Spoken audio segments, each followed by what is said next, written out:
Hey everyone, welcome to Nerd Talk. I'm Mike, And I'm Chris. and today we're doing another episode of review of The Bad Batch. We're at episode 7, Battle Scars. Yeah. And so for those of you who are new to our channel, don't worry, we won't be jumping into spoilers off the bat. We'll kind of give you an overview of what we thought of the episode, spoiler-free, and then dive right into the specific moments, moment-to-moment of the show.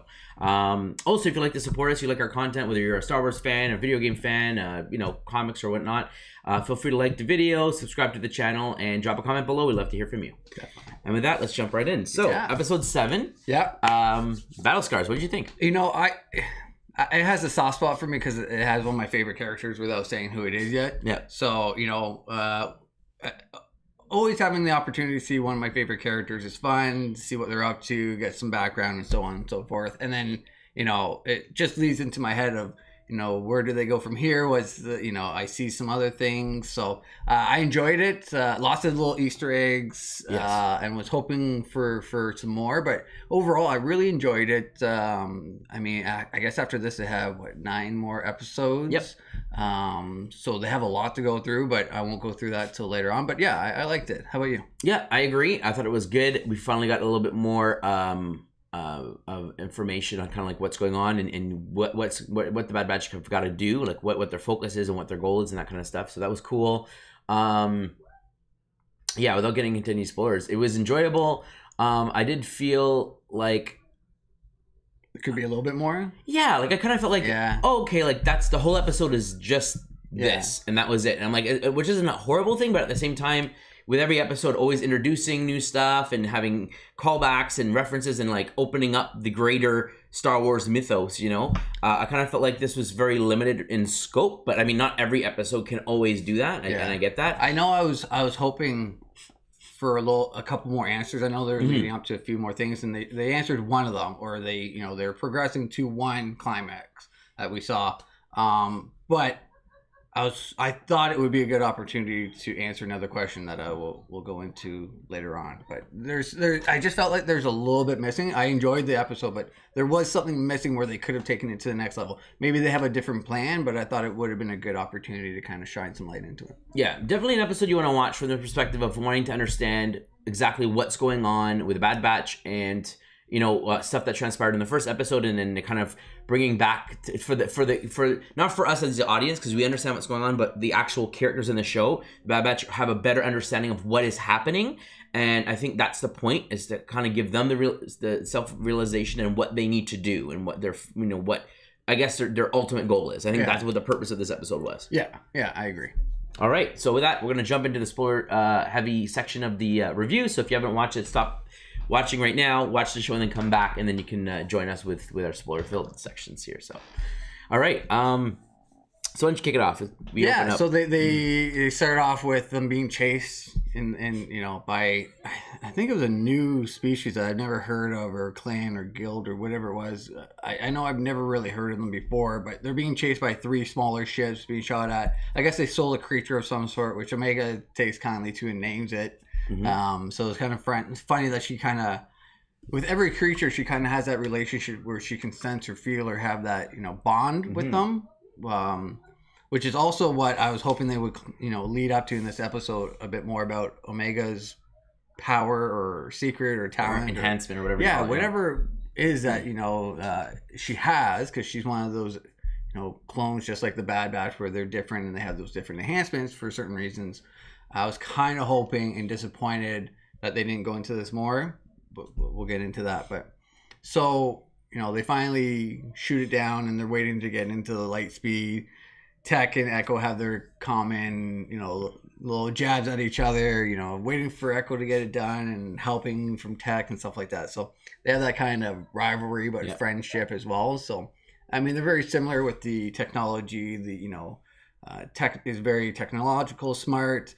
Echo can hack into things and knows systems and things like that, and battle systems and things. But anyways, so they finally get into hyperdrive and go back to Sid, and that's where we kind of see them learn that Sid, it's best not to ask questions with Sid. Yes.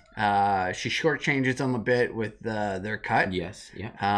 And then kind of says, you're what did she say? She's kind of like, this is beneficial for you because you need to do a bigger score. It would have been good if you got the droid head, like the commander droid. So she kind of takes jabs at them about, you failed your last one, so you're lucky you got this one, and that I gave you more work, kind of thing. And you see that Sid is more all about herself. This is how she's grown up, or how she's survived, the different situations that she's been in. So very interesting. But then we see the gentleman, the person in the corner, could be male, female, we don't know, but that's the hooded cloak we assume that we saw at the end of last episode. Yes. With the sisters talking to the hologram, where we only see the shoulder and a little bit of a cloak, and then we find out he kind of gets into a tussle with those two patrons. Drinking, yeah. The one saying that you're in my seat, and the other one's egging him on, saying, "Oh, he's ignoring you, like he's the instigator always." The mouthy guy that starts the fights but never really takes part in them. Yeah. So it's interesting to see. Them scurry off, some gunshots, they all run out from Sid's, and then they find Rex there. Yes. Which was, he's one of my favorite characters, Ahsoka, Rex. Really grew fond of them in the Clone Wars seasons, especially the last one. So it was nice to see Rex. That was one of our predictions. We predicted either Rex or Mol Mothma or General Organa. And there's a few like Maul or other people that we predicted, but Rex was one, so it was nice to see that he came through. And as they were talking and catching up, they kind of mention, he gets some information about Omega. Mm-hmm. She notices that he's a Gen 1 soldier. Yes. Because of his lines, so that it could be battle scars or just, wrinkles, or the technology for cloning maybe wasn't what it is now at the beginning. They're maybe tweaking it. But she can tell either through, she's really keen at observing, or I don't know if it's a sense or what it may be, but she's very observant about, creatures and people and mindsets and emotions and things like that. So we'll call them organics. Yeah. So people with blood. Yeah. With blood. So it was very interesting to see her read that, and it surprised Rex a bit. But, they got into the chips and how I guess Wrecker was complaining about his headache again. Yes. Which they're slowly graduating more and more. His headaches, his meds aren't working. He's asking Tech for more meds. Which we thought it was what we thought it was, and Rex right away says, it's like trigger, and he starts to reach for his blaster, and Tech's like, "Oh, if you're worried about our inhibitor chips, you don't have to worry about it because our enhancements have seemed to." Not trigger it at all. So, but Rex did not stand down at all about that. And he saw it firsthand. Mm-hmm. And he is the one that kind of makes him realize what he's seen. I thought he would stress it more. But, since he went through it, he actually couldn't control it. He knows. And he said that. Yeah. He says, you think you can control it, you can't. Exactly. So, you can see the worry in his face, but he comes up with a plan for them to meet him somewhere, and that he's going to take care of it with them and help them out. But I thought he could stress it more, like this is a huge issue. Like Tech's like, "Oh, don't worry about it. Like we're not affected."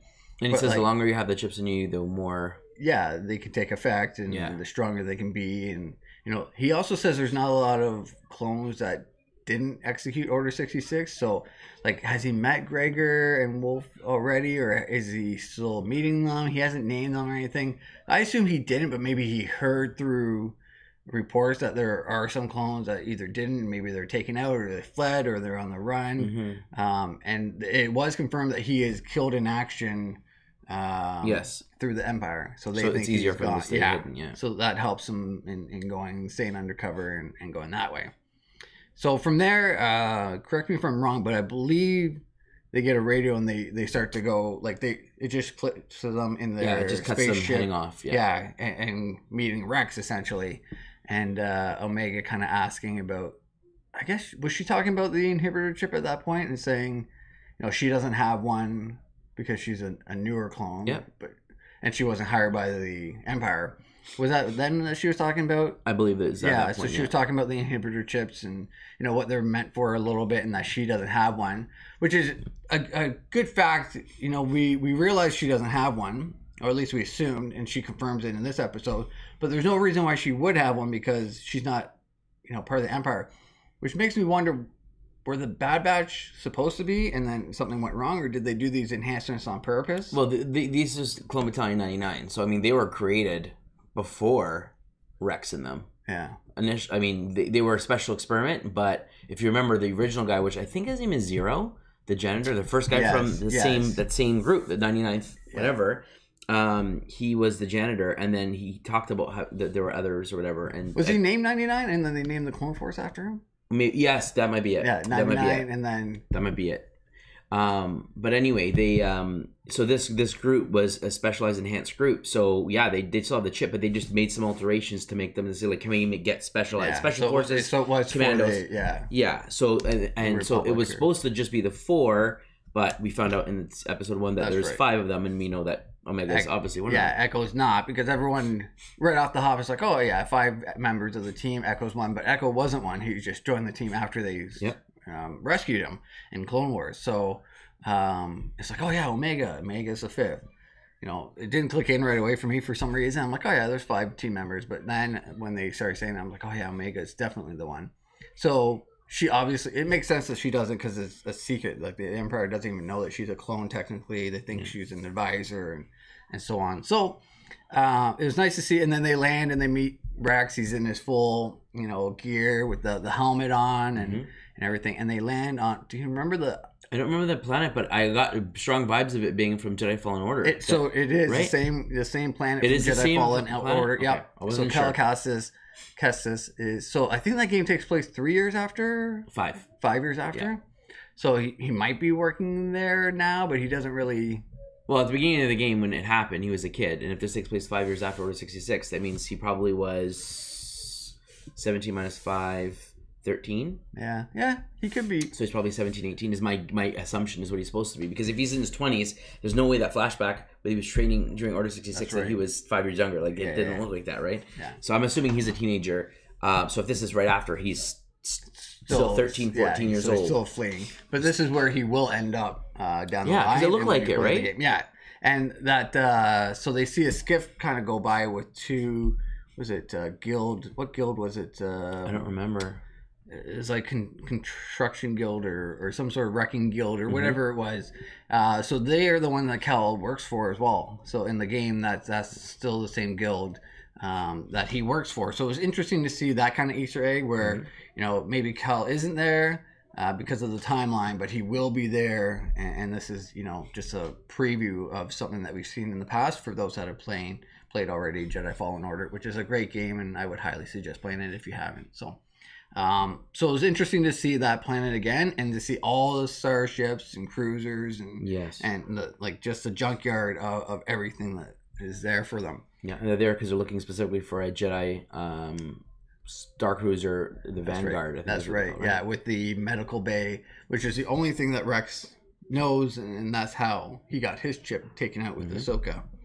So they eventually find one, but as they're going, they see some water and some movement, and Hunter notices some movement, and he says, "Stay above the water line," which is great.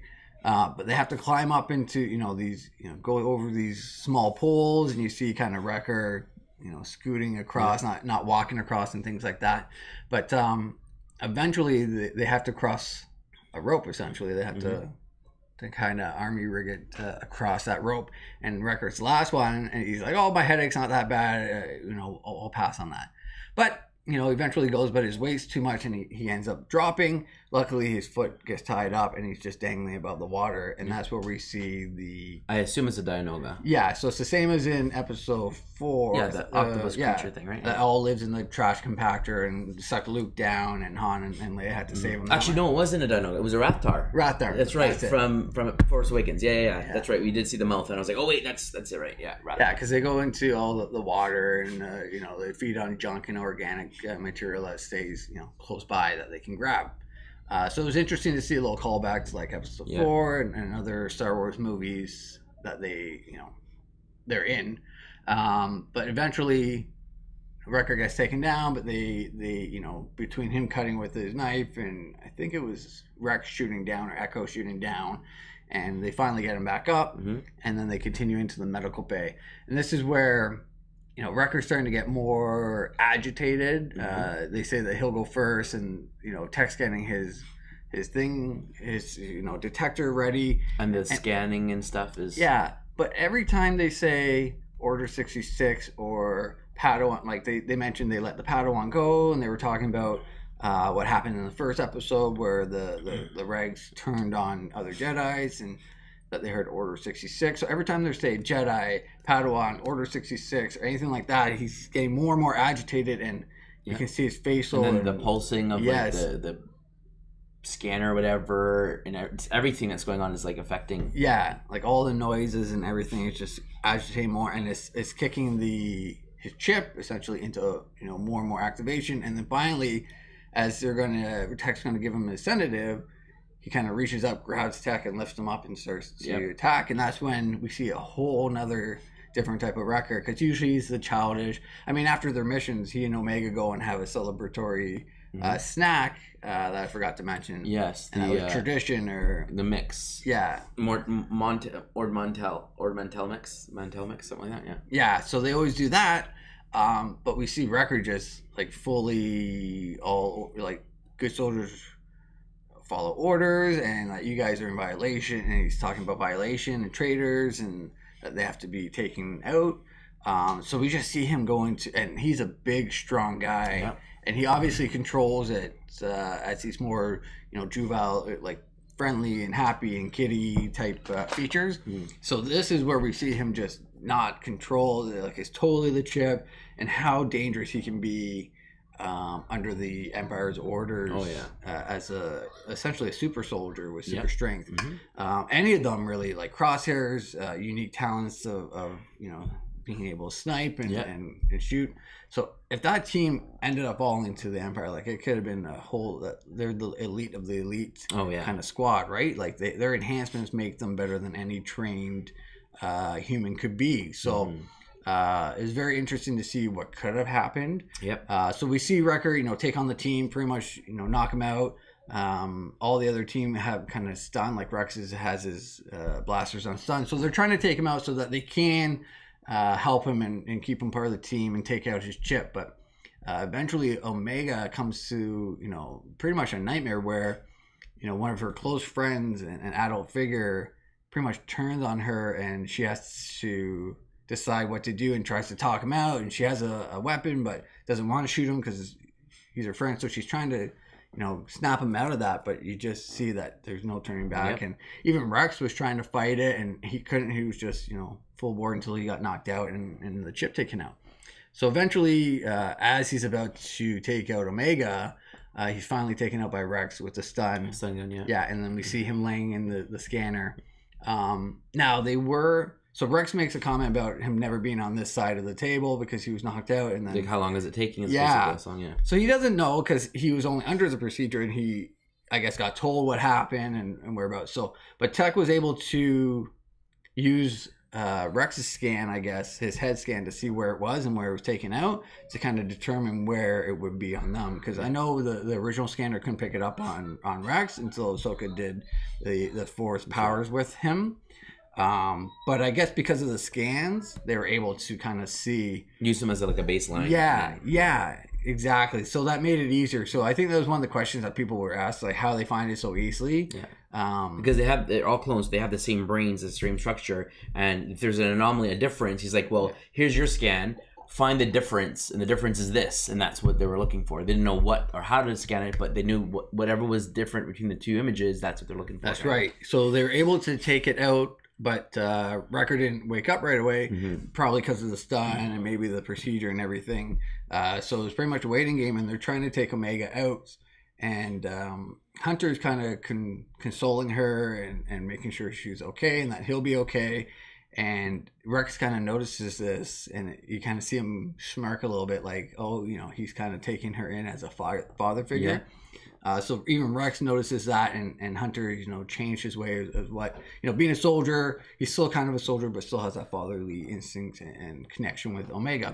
But Omega does not want to leave because she's going to stay until her friend wakes up and make sure everything's okay.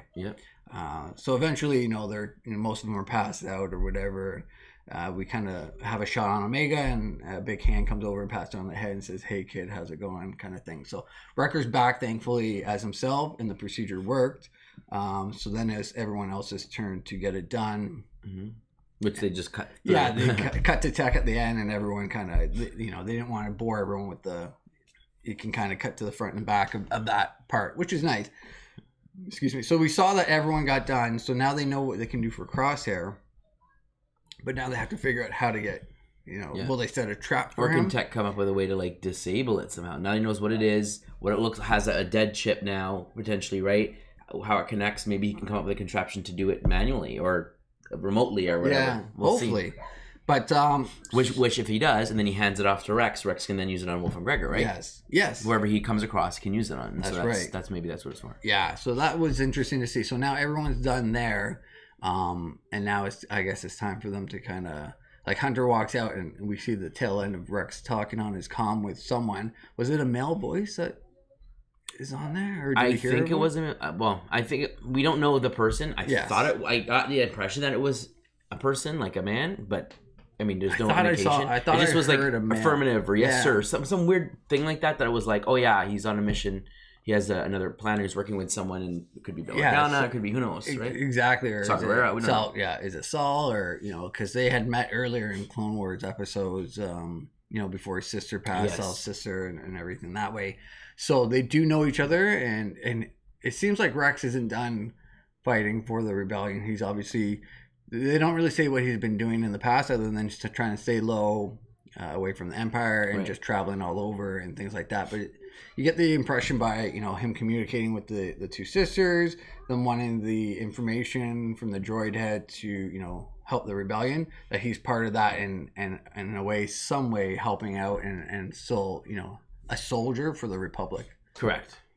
Or the rebels at the this new point, whatever the fighting of the Empire right now, this is just a startup of collecting all the gathering of people and getting plans together, kind of thing. That's right, because they're not the official rebels yet. That's right. But that's right. And so and then he basically takes off. Oh, they also fight a couple of skiff guards and stuff like that, right? They get spotted and they get spotted, but the skiff guards kind of say, call the Empire, we see some, and then they take off. And then they take off. So we kind of know that. Well, I assume that Crosshair will take his elite squad and be sent over there to try and take out the team. So I'm wondering, like, will the Bad Batch try and set a trap now that they have the machine up and ready and they know what to do? Will they try and trap Crosshair to come in, take out his team, and then knock him out with the stun gun? Or will they have try and compact this technology and bring it with them so that they can use it on other clones that they find or other people, or Crosshair especially, to try and get his chip out. So it'll be interesting to see that. So before it ends, Rex did say to them that, like, we'll meet again and we'll be in touch or something like that. And then Hunter says, if you're ever in a jam, you know how to get a hold of us. Correct. Kind of thing. So, but I think their goal right now is like, okay, we need to go save Crosshair. Now we understand what's happening. We understand how the chip takes over. You have no control. It's not you. That's right. Physically see the transition happen to Wrecker. Take the chip out. He's normal again. Mm-hmm. He can be saved. Okay, Crosshair's on himself. We need to save him. Yeah, he's part of our team. He's our member, and we need to go back for him. So definitely, I think that's going to be what they're doing. So the main storyline, since they have 9 episodes, I mean, they're going to have to go in. Fennec Shen's not done. No, for sure she's not done. Crosshair's going to come back. Obviously, the Empire was just contacted. Rex, I'm assuming, will be touched upon again or visited, or maybe he'll come in to help them with the situation that it looks like they're in dire need, and then he comes up as backup, and maybe he has some friends with them. What else? I think we're going to see some Crimson Dawn.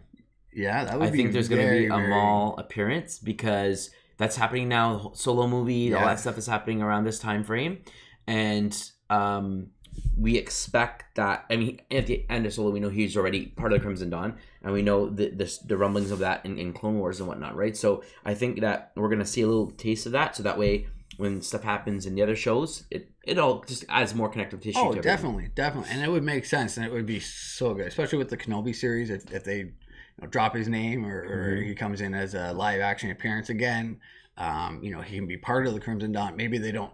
Obviously, he and Kenobi won't meet face to face, but maybe Vader, or he's at a planet and they just miss, or whatever. Maybe he's hiring people to get to Kenobi, or whatever it may be. Or maybe Kenobi goes to another planet. Obviously, they won't see him on Tatooine because we know that he doesn't know he's there. Yeah. But we'll have to see what happens in that series. That's down the line. I'm very excited for that, though. Now, do you think Rex knows where Ahsoka is? I do. Because the way the finale happened, she left her sabers and walked away. That's But right. Rex was still there before that happened, right? Like, they were still on Communicado. Like, because he had the jetpack, he flew off. Yeah. But I kind of wonder if they had, So, you know what? Thinking about it now and what we've seen from Rebels, it seems like when they meet back again, they haven't seen each other or communicated in a long time. Because I'm wondering if we might see Ahsoka. But how pop up long? with Like, the Bad has Batch. it been... Like, I can see Ahsoka still coming in. They just bump into her. But maybe Rex and her still have that communication, but it's down the line. Like, we don't know how long they... Like, Yeah. they say you got... Like, Rex makes a comment to Ahsoka, you've gotten old. Yes. And she says it was bound to happen, and then gives him a hug. So it seems like they haven't seen each other in a long time, but that is many, many years Yes. from now. So it doesn't state the last time. Like, it could be a decade or two that they haven't seen each other, but they, that might still fall into this timeline. So, But I mean, Rebels still takes place before Episode 4, and it takes place after Bad Batch. So we don't know, how many years in between, do we? no, I don't believe they state how many Yeah, I'll have to years. Google to see the span from Episode The 3 to timeline. Episode 4 and Yeah. see how much time, is it 20 years that we have in there to play with? Because that could be enough. But Yeah. So, it's interesting. I definitely think that Ahsoka could be involved in this show. I would love it if she was. But with her being in The Mandalorian, Clone Wars, Rebels, and so on, and having her own spinoff, they might think maybe it's too much. So they might keep her out of Bad Batch, which I can see. But, will the sisters be back?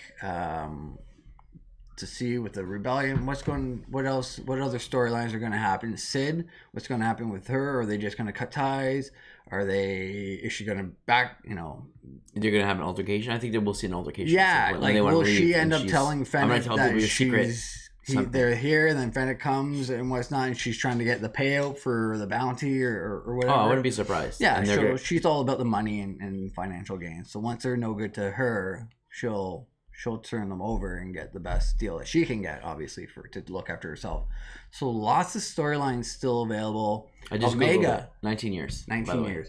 From episode 3 to 3 episode to 4. 4? Just 3 to 4. Okay, so 19 years? So Yeah, just and under this 20 show years. this show starts within a few days of Order 6. So episode 3, so the beginning of that 19-year span. So if she does pop in within a year, Yeah, because then they were like Or 15 years, they haven't within- seen each other, yeah, 17 years. yeah, like, that's right? So that's still a long time Yeah. that they haven't seen each other. So it is possible for her to be in, because maybe at the beginning they're still talking to each other, trying to figure out, are you okay?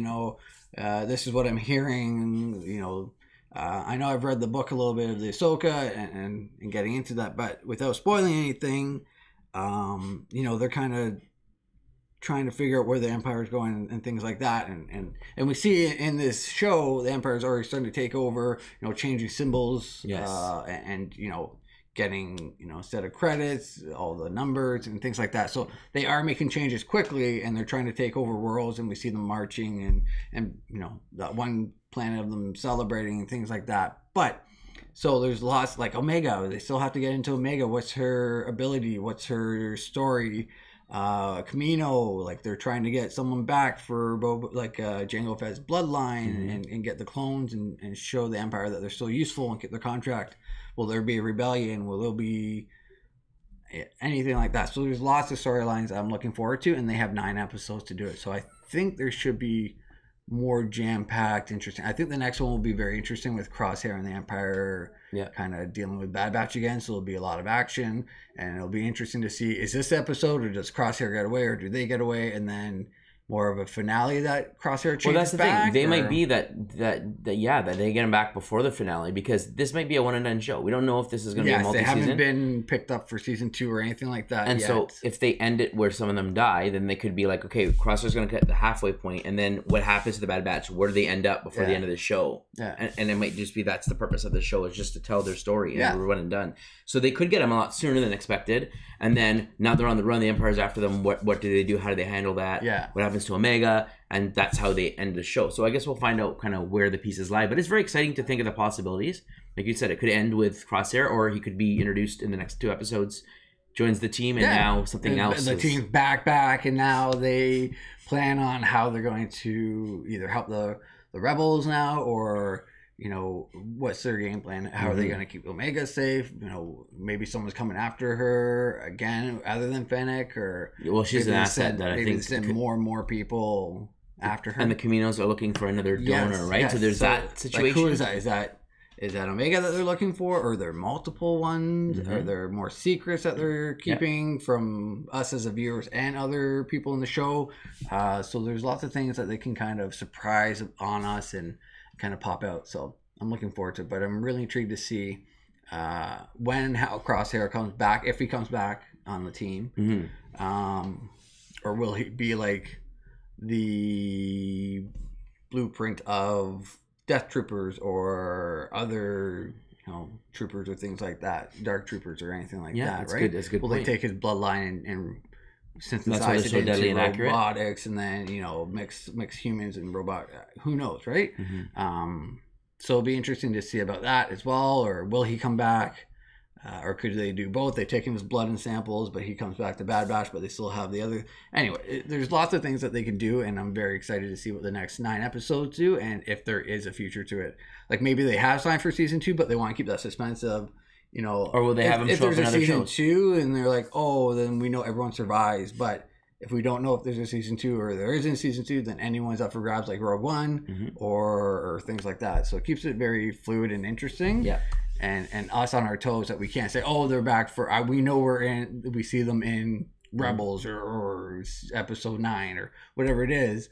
We're like, oh well, we've seen them, so we kind of know, even if they're in a tight spot, that they're going to get away or whatever. So it keeps the suspense this way as well, which is nice. Whether they do or don't have season 2 confirmed, or if they're even thinking of season 2 or bringing them up in other episodes or movies, it still leaves us suspense and not knowing if they're going to get out of this jam that they're in. I kind of also feel like they're maybe treating the shows as like their own, the show as a movie. Like all 14 episodes is like one entire chapter, and then they can just say, okay, that's that story.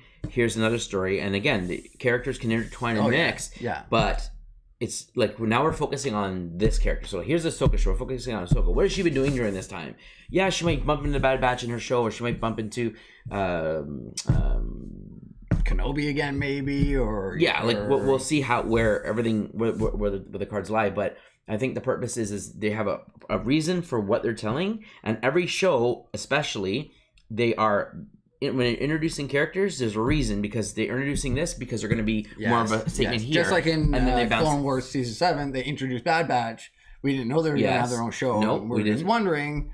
But then we see, okay, they have their own standalone show. This was kind of introducing them. And the sisters. Rafa and Trace introducing them. We're like, oh, why did they introduce them? Okay, they were just bit characters or whatever. Now they're in Bad Batch. So you're right. They definitely have a master plan. And it seems like they drop little breadcrumbs so that when it comes back, it's like, oh, remember we introduced this before? This is very Marvel-like, where they leave these little hints and be like, oh, we can do it in the future, or, this is what we're going to do in the future. Yeah. So they can always draw back and say, oh, we left this little Easter egg so that you knew that this was coming. Yeah. And with Marvel and Star Wars being under the same Disney umbrella, it's very smart that way, with Kevin Feige doing Marvel and kind of Filoni and Favreau doing the Star Wars. They're very smart in determining what, they can kind of bring in just in case they want to do it, or they have planned to do it. So it's very smart doing that. There's no harm really in leaving a little breadcrumb here and there, even if it's just like a little Easter egg. It makes the hardcore fan happy and be like, oh, I know about that, or whatever it is. There's no harm, no foul. But they can go back and bring it in going forward. So it's very smart on them.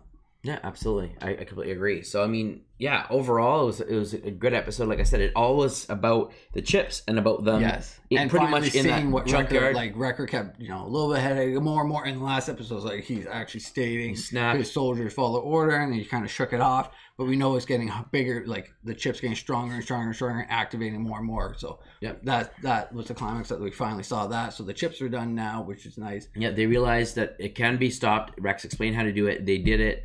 They know their mission is to basically go get Crosshair. Got to save Crosshair.